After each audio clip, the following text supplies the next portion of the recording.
जो शैली होती है हमारी, उसी शैली को व्यास शैली, समाज शैली, विवेचना शैली, व्यंग्य शैली, आवेग शैली या संपाल या प्रपाल शैली कहते हैं, और निगम अनिगम शैली भी इसमें आती है।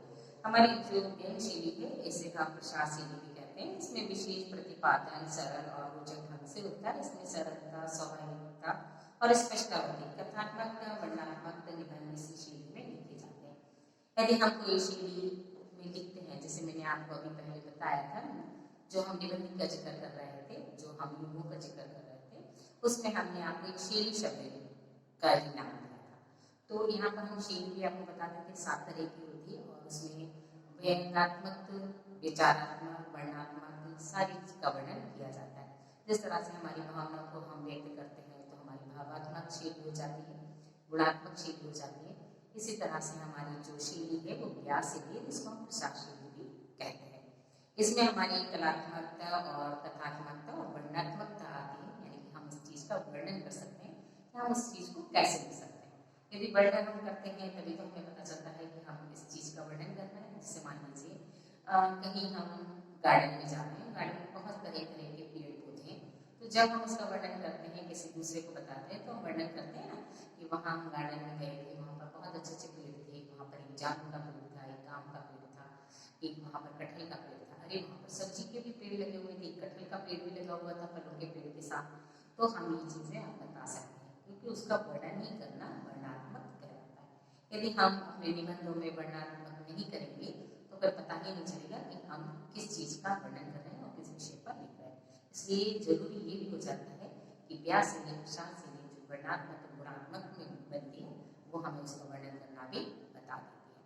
किसी भी चीज का वर्णन करना ही गुणात्मक और वर्णनात्मक शैली कहलाता है।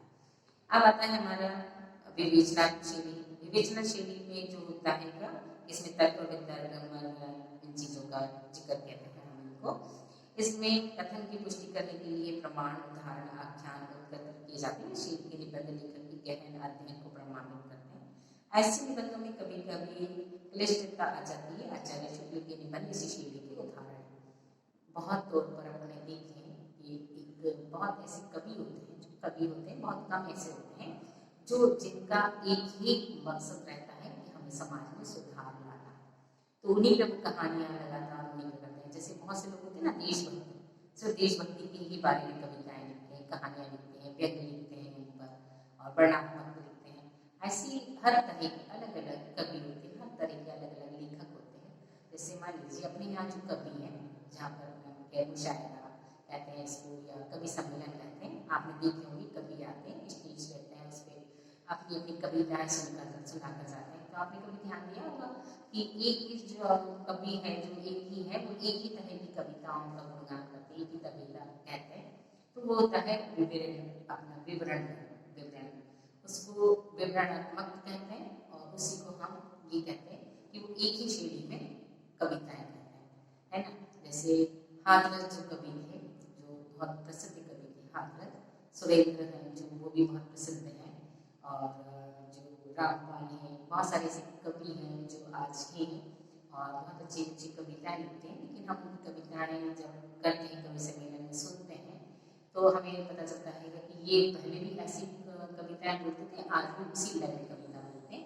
और व्यंग्य की जो कविताएं होती हैं वो व्यंग्यात्मक होती है। जो सुरेंद्र कुमार है वो भी अपनी व्यंग्य की कविताएं को बोलते हैं, और जो कुमार विश्वास कुमार जो है वो भी व्यंग्य की कविताओं को ज्यादातर बोलते हैं, लिखते हैं। तो हमारी व्यंग्य की जो शैली होती है उसी को हम कहते हैं व्यंग्यात्मक शैली। इसका मूल आधार सुधार और मनोरंजन होता है। ऐसे निबंधों में कभी कभी तीखी चुभन और कभी कभी बुद्धि बातें भी होती है। व्यंग्यात्मक में व्यंग्य की जो शैली होती है उसमें ऐसी कभी कभी बातें कड़वी हो जाती है जिसका लगता है कि ये आप इतनी चुभन वाली बात कह रही है, बिल्कुल तीर की तरह लग गई है। और कभी कभी वो बातें हंसी मजाक में भी चल जाती है। बुद्धि इसी को कहा जाता है जो हंसी मजाक में मनोरंजन में उन चीजों को लिया जाता है। अब आती है हमारी आवेग शैली। इसे धारा शैली या प्रभाव शैली भी कहते हैं। ये भाव प्रधान होती है। इसमें भावों के अनुरूप भाषा का प्रयोग स्पष्ट दिखाई देता है। हमारी जो आवेग शैली होती है, आवेग का मतलब आप समझ जाएंगे कि क्या होता है आवेग का मतलब होता है कभी गुस्सा आना, कभी नहीं, यानी दोनों बातें होती हैं। लेकिन यहाँ पर हमें आवेग की शैली के लिए इसे शैली प्रभाव भी कहते हैं, यानी कि हमारी जो शैली है इसे धारा प्रभाव कहते हैं। जिस तरह से आपने देखी होगी कि चलिए नदी होती है, उसकी धारा कैसे निकलती है, कभी कभी बहुत ऊपर से गिरती है तो बहुत तेजी से गिरती है, कभी कभी बड़ी आराम से भी गिरती है कोई कोई धारा है ना। तो हमारी शैली का भी आवेग शैली का भी मतलब यही है, कभी कभी तो बहुत प्रभाव से होती है, बहुत जल्दी जल्दी हो जाती है, और कभी कभी बहुत आराम से भी बोली जाती है। तो ऐसी आवेग शैली जो होती है वो हमारी धारा प्रभाव होती है, यानी कि कम समय में भी चलती है, बहुत स्पीड से भी चलती है, यानी कि उसे कहते हैं हम धारा प्रभाव शैली। अब आती है हमारी समता और प्रताप शैली। ये शैली में कथोपकथ कथन माध्यम के विषय वस्तु का प्रतिपादन किया जाता है। प्रताप शैली में मनोभावों पर नियंत्रण नहीं रह पाता है। लेखक के आवेग के अनुसार मानसिक स्थिति में अपने विचार प्रकट करता है, और यह भाव प्रधान शैली होती है। इसमें भाषा विभिन्न, कभी कभी अस्मिता भी दिखाई देती है। लेकिन इतने कठिन शब्द बोलते हैं ना, साहित्य शब्द हमेशा साहित्य में हिंदी में आ जाते हैं, और हमेशा मैंने कहा है कि आप साहित्य शब्द को जितना पढ़ेंगे, जितना लिखेंगे, उतने ही नंबर आपको मिलते हैं। साहित्य शब्द ही हिंदी का सबसे अच्छा एक उदाहरण है कि आप जितना भी साहित्य शब्दों को पढ़ेंगे थोड़े से टफ जरूर होते हैं, लेकिन लिखने में और बोलने में और समझने में काफ़ी अच्छे भी होते हैं, क्योंकि इनसे हमें बहुत सारे नंबर भी मिल सकते हैं। अब इसमें क्यों होता है कि आभावपूर्ण होते हैं, इसमें मनोरंजन भी होता है, कथन भी होता है। हम जब निबंध लिखते हैं तो आपने लिखा होगा एक उपसंहार, कथनोपकथन, कथन लिखते हैं, हम लिखते हैं ना, तो ऐसी किसी प्रस्तावना लिखते हैं, और इसी तरह से कथनोपकथन कथन भी आता है। इसका अर्थ ये होता है कि हम उन चीजों का जो उपसंहार में लिखा जाता है वही कथन में भी लिखी जाती है, यानी कि सारांश जिसको समरी लिखते हैं, तो हम वो चीजें आसानी से उसको लिखकर बता सकते हैं। लोग सिर्फ उतना ही टीचरें जो होती हैं उतना ही पढ़ के समझ जाते हैं कि बच्चे ने क्या लिखा हुआ। ऐसे उपसंहार या प्रस्तावना को हम निबंध में लिखते हैं, सबसे पहले और सबसे लास्ट में जो लिखते हैं वो ही पढ़ते थे, बीच का हमें समझ में आ जाता है कि बच्चे ने क्या चीज लिखी हुई है। अब आता है हमारा निगमन और आगमन शैली। जो निगमन शैली की सूत्र शैली भी कहते हैं, इसके पहले विचार को सूत्र रूप से प्रकट करते हैं, फिर विभिन्न प्रकार से उसकी व्याख्या करते हैं। विचार को प्रकट करने के लिए उदाहरणों का प्रयोग किया जाता है। कई बार हमने लिखा है, मतलब अपन पढ़ते भी हैं, तो उदाहरणों का एक बहुत अच्छा सिला है। सबसे अच्छी बात यह कि हिंदी में बहुत सारे उदाहरण दे देकर भी आप उसको लिख सकते हैं, क्योंकि कई बार किसी एक उदाहरण समझ में नहीं आता तो कई तरह के उदाहरण दे सकते हैं। जैसे क्लास में आपको देते थे, कभी आपका किचन का उदाहरण है, कभी बच्चों का उदाहरण है, कभी पेड़ पौधों का उदाहरण है, कभी प्रकृति का उदाहरण है।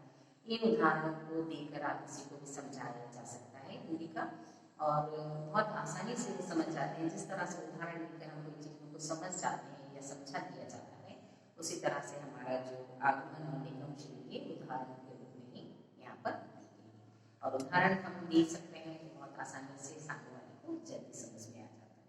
ये तो थी आपकी जो शैली जो आपके निबंध में आती है, जैसे विषय वस्तु, और दूसरी आती है भाषा शैली।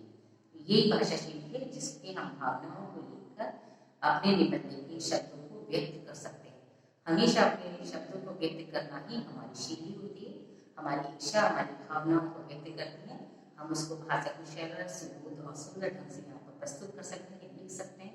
हिंदी साहित्य एक बहुत बड़ा इतिहास है, और उस इतिहास में हमेशा हिंदी के जितने भी टफ शब्द जो आते हैं, हम कहते हैं ना कि साहित्य बहुत ज्यादा कठिन होता है, लेकिन साहित्य उतना ही ज्यादा सौंदर्य भी होता है, और बहुत सरल और सुबोध भी होता है, और बहुत अच्छा भी है, जिसको हम सरलता से वर्णन कर सकते हैं। यानी कि वर्णात्मक, गुणात्मक और भावात्मक शब्दों से मिलकर ही हमारा यहाँ निबंध को तैयार किया गया है।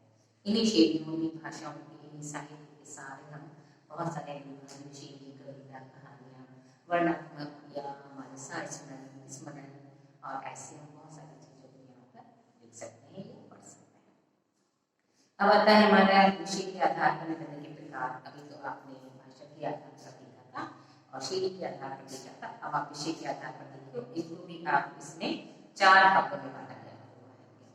सबसे पहले आता है हमारा वर्णनात्मक निबंध, दूसरा आता है भावात्मक निबंध, तीसरा विवरणात्मक निबंध और विचारात्मक निबंध। इन चारों को हमने बताया है कि जैसे वर्णनात्मक होता है तो इसमें किसी स्थान, दृश्य, घटना आदि का वर्णन किया जाता है। इसमें घटना वातावरण के अनुसार भाषा का प्रयोग सौंदर्य दृष्टि से उद्देश्य किया जाता है।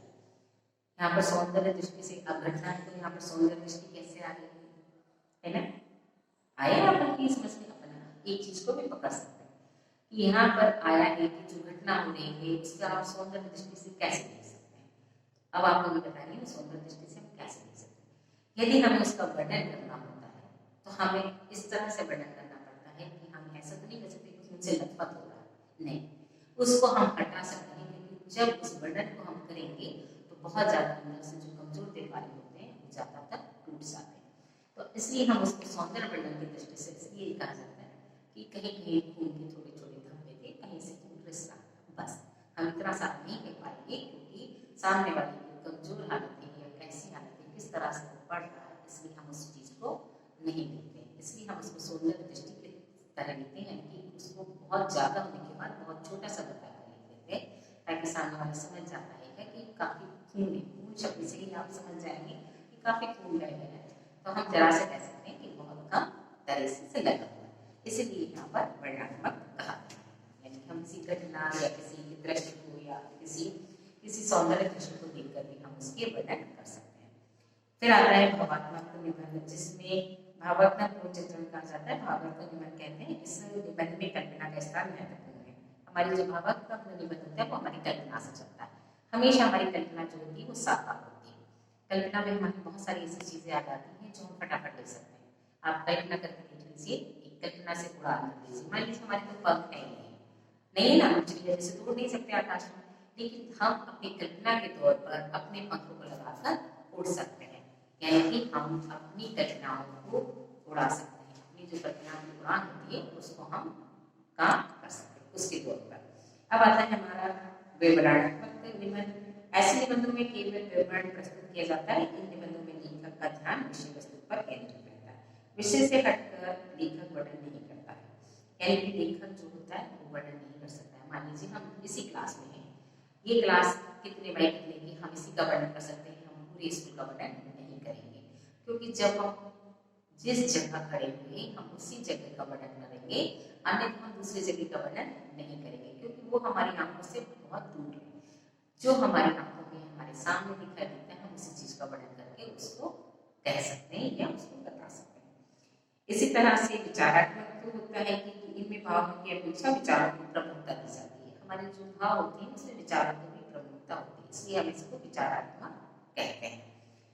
जिसका संबंध हृदय से कम मस्तिष्क से अधिक होता है, इसमें बौद्धिक आधार पर विषय का विवेचन किया जाता है। इसमें पूर्णता और विचारों की गहनता होती है।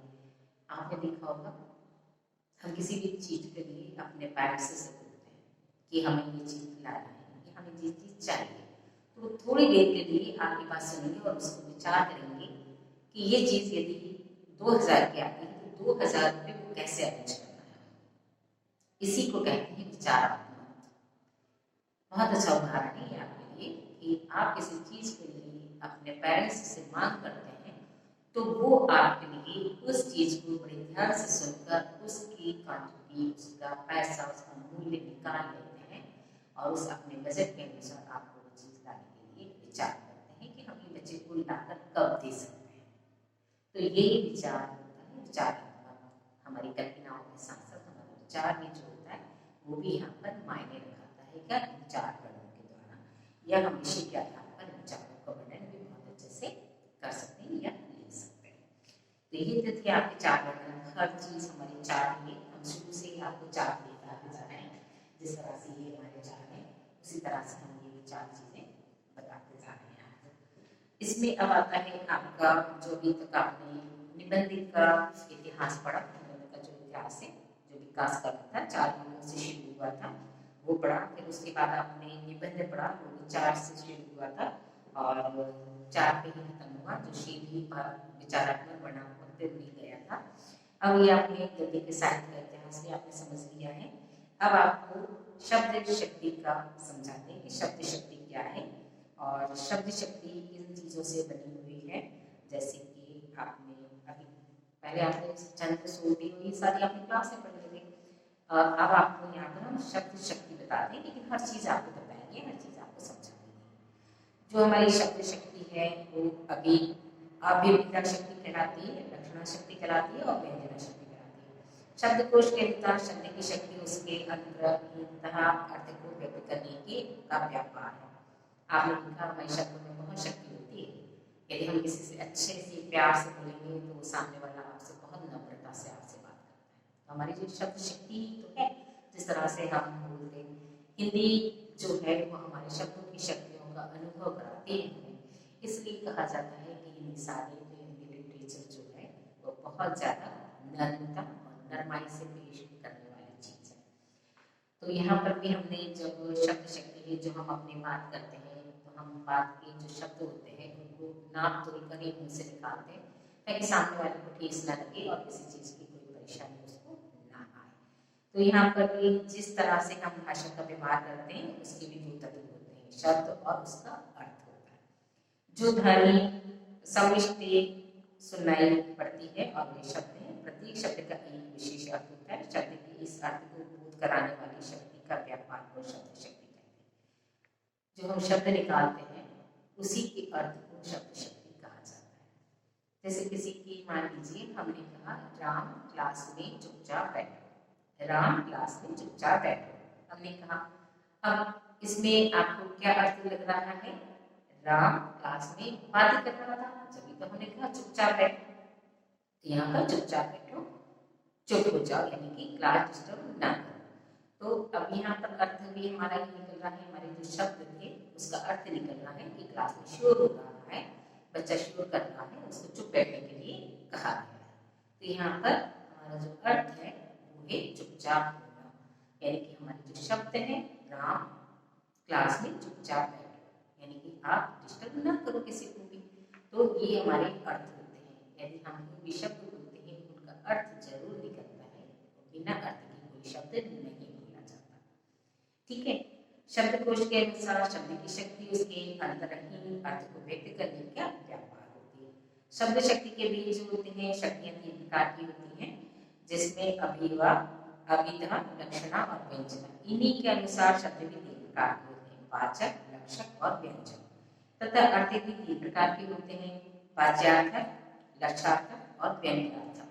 हमने आपसे फिर कहा साहित्य शब्द हमारे बार बार आ जाते हैं, बार बार उन चीजों को लेते हैं। हम हिंदी डायरेक्ट पढ़ते हैं, लेकिन हिंदी साहित्य जो होता है उसको बीच बीच में आ जाते हैं, हम उनको भी पढ़ते हैं, क्योंकि हिंदी जब बोलते हैं तो साहित्य शब्द का भी शब्द जो होते हैं यूज आ जाते हैं, उसको यूज करना ही पड़ते हैं। जैसे अभी वर्णात्मक हमने आपको बताया था, हम चाहते तो वर्ण भी कह सकते थे कि वर्णन करना किसी भी चीज का, लेकिन वर्णात्मक का अर्थ होता है हर एक छोटे से शब्द से बहुत सारे मीनिंग को निकालना, बहुत सारे वाक्य को तैयार कर देना, यानी कि बहुत अपनी बात को पूरा कर देना। सबसे बड़ी मेन बात होती है एक शब्द से अपने वाक्य को पूरा कर देना। तो अब वर्णात्मक हमने एक शब्द बोला, विवरणात्मक बोला, हमने वाचात्मक बोला। वाचात्मक का मतलब होता है बोलना, सामने वाले को कोई चीज को समझा देना। अब हम इतना लंबा नहीं बोलेंगे उसको कि हम बहुत आपको ये वाली चीज समझा दें। यदि हमने आपको वाचात्मक कहा है तो इसका अर्थ होता है कि हम आपको वो चीज समझा रहे हैं, तो चीज को आपको बता रहे हैं। और लक्षणात्मक उस चीज के लक्षण आपके सामने हैं, यानी कि आप वो चीज से उस चीज को देख लीजिए। अब यहाँ पर हमने अभिधा शक्ति है, जिन शब्द शक्ति से किसी शब्द का प्रचलित या मुख्य अर्थ का बोध होता है वे अभिधा शक्ति कहलाते हैं। जैसे अपना घर सबको प्यारा होता है, उदाहरण के तौर पर बताएं कि अपना घर सबको प्यारा होता है। राम के पिताजी बीमार हैं और अयोध्या के राजा दशरथ। इन तीनों वाक्य का अर्थ साफ प्रचलित है। प्रथम वाक्य का अर्थ होता है अपने घर से सबको प्रेम होता है या अच्छा लगता है। बिल्कुल सही बात है, अपना घर सबको प्यारा होता है, सबको अच्छा लगता है ना। आप कहीं भी सकून मिलता है तो अपने घर में, आप कहीं बाहर चले जाओ, घूमने चले जाओ, 10 दिन आप बाहर रह आओ, कहीं भी किसी के घर चले जाओ, लेकिन जब बाद में अपने घर आते हैं हमें बड़ा सुकून मिलता है और आगे हम ये कहते हैं अपना घर अपना ही होता है ना। तो इसलिए अपने घर में आकर सबको सुकून मिलता है, इसलिए कहते हैं अपना घर सबसे प्यारा होता है। यहाँ पर भी आपको एक अर्थ समझ में आ गया ना कि हम कहीं भी चले जाएंगे लेकिन हम अपने घर में आएंगे तो हमें सबसे प्यारा अपना ही घर है, चाहे वो कैसा भी। अब यहाँ पर हमारा दूसरा उदाहरण था कि राम के पिताजी बीमार हैं। यहाँ पर बीमार भी आपको पता चल गया रहेगा कि राम के पिता बीमार, बीमार अर्थ निकल रहा है यहाँ कि राम है उसके पिताजी है जो बीमार रहेंगे। और अयोध्या के राजा दशरथ है, ये भी आपको पता है कि राजा है दशरथ है, उनका नाम है दशरथ, वो राजा है अयोध्या के। अब आती है हमारी दूसरी शक्ति जो जिसको हम लक्षणा शक्ति कहते हैं। जिस शब्द शक्ति से प्रचलित अर्थ या मुख्य अर्थ का बोध न होकर उससे संबंधित अन्य अर्थ का बोध हो उसे लक्षणा शक्ति कहते हैं। जैसे खूब लड़ी मर्दानी हो तो झांसी वाली रानी थी, शक्ति का बोध हो रहा है हमें लक्षणा शक्ति की। अब हमने तो देखा नहीं ना उसको कि खूब लड़ रही है, लड़ी है और उसने अपनी झांसी अपने कब्जे में ले ली, अपन नहीं देखा ये चीज, लेकिन उसके लक्षण जो है वो ये है कि खूब लड़ी मर्दानी हो तो झांसी वाली रानी थी, वो अपनी लड़ते लड़ते अपनी झांसी को भी उसने नहीं छोड़ा था, इसलिए वो खूब लड़ी और मर्दों जैसी लड़ी, इसलिए उसको कहा खूब लड़ी मर्दानी हो तो झांसी वाली रानी थी।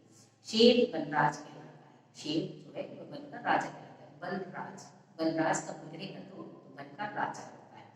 तो यहाँ पर विग्रह करने का क्या बताया हमने, समाज विग्रह करना, क्योंकि शेर बनराज कहलाता है इसलिए उसको आपने विग्रह कर लिया, वन का राजा कहलाता है। और शब्द वाक्य बढ़ गए, इसमें शब्द भी बढ़ गया, वाक्य भी बढ़ गया। और यहाँ पर बनराज के लगेंगे तो यहाँ पर वही मीनिंग होता है कि वो वन का राजा है। अर्थात मुख्य अर्थ का बोधित न होने पर इससे संबंध रखने वाले अन्य अर्थ के बोधक शब्द व्यापार शक्ति को लक्षणा शक्ति कहते हैं। लक्षण शक्ति से बोधित होने वाले अर्थ को लक्षार्थ या लक्षार्थक बोधक शब्द हुई लक्षक को शब्द कहते हैं। उदाहरण के तौर पर वे शेर है, वे लड़का गधा है, सारा घर नीला दिखाई देने लगा है, या सारा घर मेले देखने गया है, दोनों चीजें कह सकते हैं। तुम्हें चुल्लू भर पानी में डूब मरना चाहिए, तुम्हें चुल्लू भर पानी में डूब मरना चाहिए, तुम चुल्लू भर पानी में डूब मरो।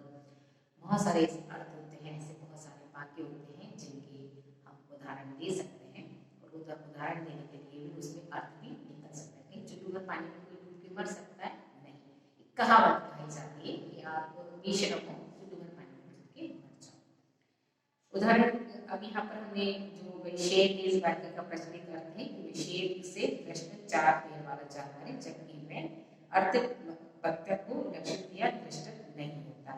लक्षित अर्थ है कि शेर के सदृश बहादुर होने का, ये अर्थ प्रचलित अर्थ है व्याचात्मक संबंध को बोधित न करके सिद्ध है।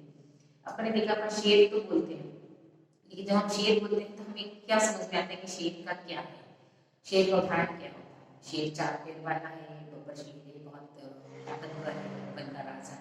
सबसे पहले ख्याल आता है शेर है, शेर जो बनकर राजा है, सबसे पहले ख्याल आता है। हम ये नहीं कहते वो बहुत ताकतवर है, लेकिन ये लक्षण होते हैं, लक्षणात्मक जिसका हमने बोला ना अभी, लक्षणात्मक शेर ताकतवर है, लक्षणात्मक। अब दूसरा आता है शक्ति, उसमें शक्ति ज्यादा होती है इसलिए उसका लक्षण है, उसकी ताकत है, उसका लक्षण क्या है, इसमें चार